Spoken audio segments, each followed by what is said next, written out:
안녕하십니까? 인생의 복잡한 문제들을 말씀으로 단칼에 해결해주는 김종근 목사의 쾌도 남마입니다.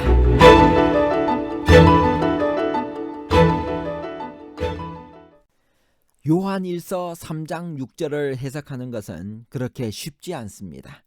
왜냐하면 그리스도를 믿는 사람들도 실제로는 죄를 짓기 때문입니다.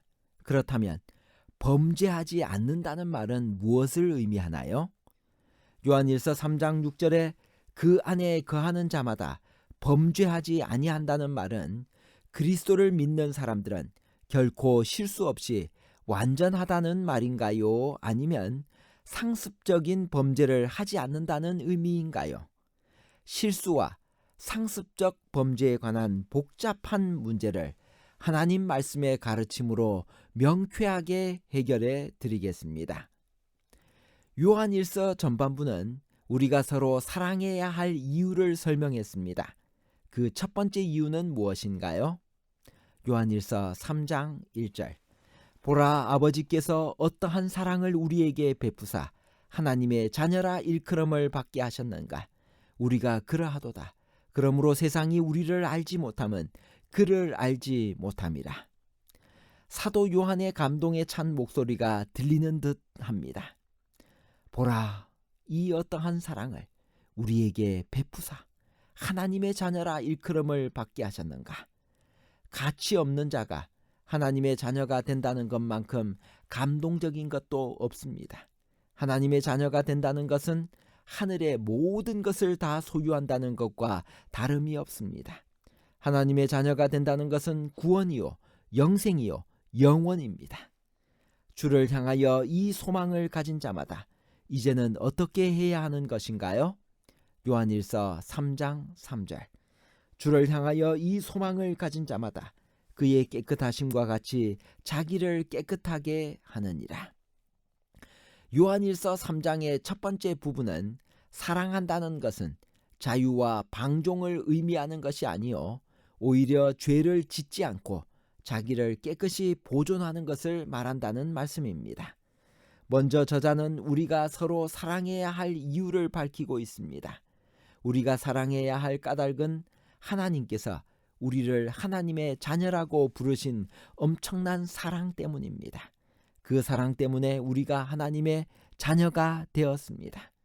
주를 향하여 이 소망을 가진 자마다 그의 깨끗하심과 같이 자기를 깨끗하게 해야 합니다.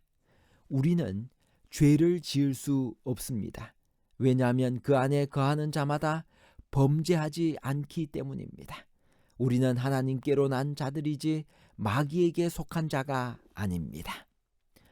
요한일서 3장 6절은 난해절입니다. 그 안에 거하는 자마다 범죄하지 않는다는 말씀은 무슨 의미인가요? 믿는 자는 죄를 짓는 일이 없다는 말씀인가요? 그리스도 안에 거하는 자는 범죄하지 않나요? 요한일서 3장 6절. 그 안에 거하는 자마다 범죄하지 아니하나니 범죄하는 자마다 그를 보지도 못하였고 그를 알지도 못하였느니라. 이 구절을 해석하는 것은 그렇게 쉽지 않습니다.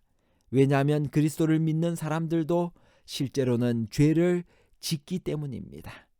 위의 난제를 해결하기 위하여 여러 가지 해석들이 나왔습니다.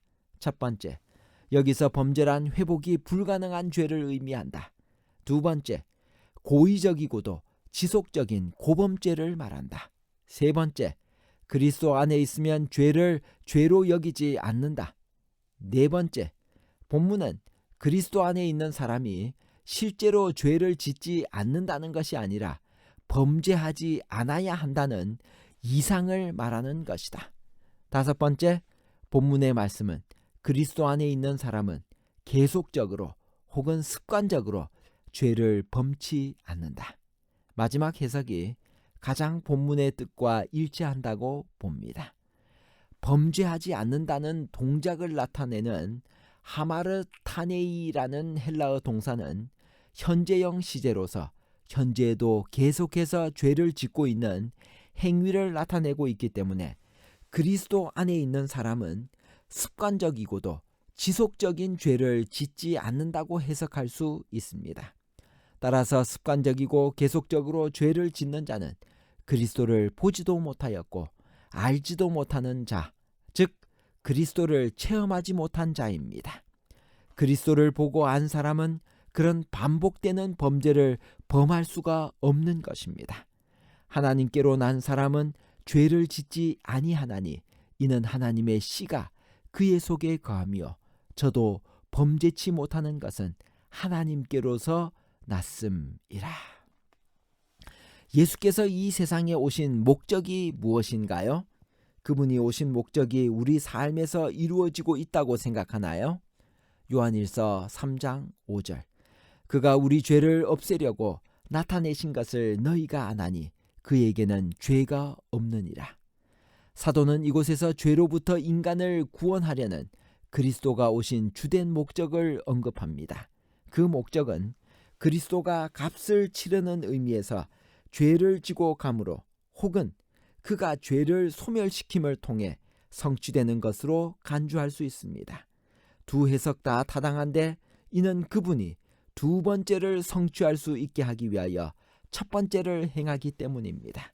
그렇게 함으로 구주는 죄가 드러난 바 된 불법을 없애버리고 하나님의 율법을 범하는 것에서 사람을 구원하십니다. 하지만 그리스도는 죄에서 해방되고자 하는 자들의 죄만 없이 할 것입니다. 요한이 진술을 진행하면서 그리스도가 죄를 제거하기 위해 나타낸 바 된 것이지 율법을 제거하기 위한 것이 아니었음을 분명히 한 것은 잘한 일입니다. 영지주의자들은 율법의 형식 안에 있는 죄악들이 그들에게서 제거되었다고 믿고 싶었지만 요한은 그리스도가 범법을 제거하는 동안에도 율법을 존속시켰음을 알고 있습니다. 하나님의 자녀와 마귀의 자녀는 어떻게 구분하나요? 요한일서 3장 8절. 죄를 짓는 자는 마귀에게 속하나니 마귀는 처음부터 범죄함이라. 하나님의 아들이 나타나신 것은 마귀의 일을 멸하려 하심이라. 하나님께로부터 난 자마다 죄를 짓지 아니하나니 이는 하나님의 씨가 그의 속에 거하며 그도 범죄하지 못하는 것은 하나님께로부터 났습니다.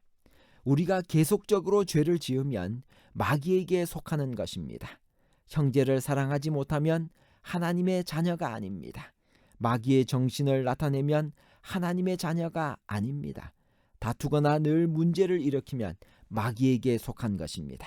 하나님보다 세상을 더 사랑하는 것도 하나님의 자녀의 자세가 아닙니다. 우리는 과연 누구에게 속해 있습니까? 형제를 사랑하는 자는 어떻게 되며 형제를 미워하는 자는 어떻게 된다고 했나요? 형제 사랑이 그렇게도 중요하다면 오늘 우리의 형편은 어떠한가요? 요한일서 3장 14절 15절. 우리는 형제를 사랑함으로 사망에서 옮겨 생명으로 들어간 줄을 알거니와 사랑하지 아니하는 자는 사망에 머물러 있느니라. 그 형제를 미워하는 자마다 살인하는 자니 살인하는 자마다 영생이 그 속에 거하지 아니하는 것을 너희가 아는 바라. 요한일서 3장 16절에 이렇게 말씀하십니다. 그가 우리를 위하여 목숨을 버리셨으니 우리가 이로써 사랑을 알고 우리도 형제들을 위하여 목숨을 버리는 것이 마땅하니라. 그분이 우리를 살리시기 위하여 목숨을 바치셨습니다.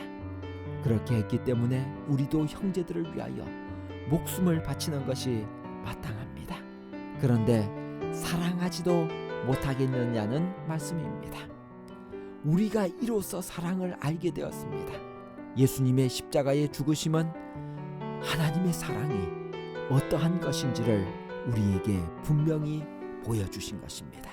그래서 예수께서 우리를 사랑하신 것처럼 우리도 다른 사람을 사랑하며 살아야 합니다. 결론입니다. 첫 번째, 범죄하지 않는다는 헬라어 동사 하마르타네이는 현재형 시제로서 현재에도 계속해서 죄를 짓고 있는 습관적 행위를 나타내고 있습니다. 둘째, 그러나 그리스도 안에 거하는 자는 습관적이고도 계속적인 죄를 범치 않습니다. 왜냐하면 그리스도를 보고 알았기 때문이며 하나님의 씨가 그 속에 거하기 때문입니다. 세 번째, 계명을 지켜야 할 이유는 그분의 계명의 정신이 하나님을 사랑하고 이웃을 사랑하는 것이기 때문입니다. 감사합니다.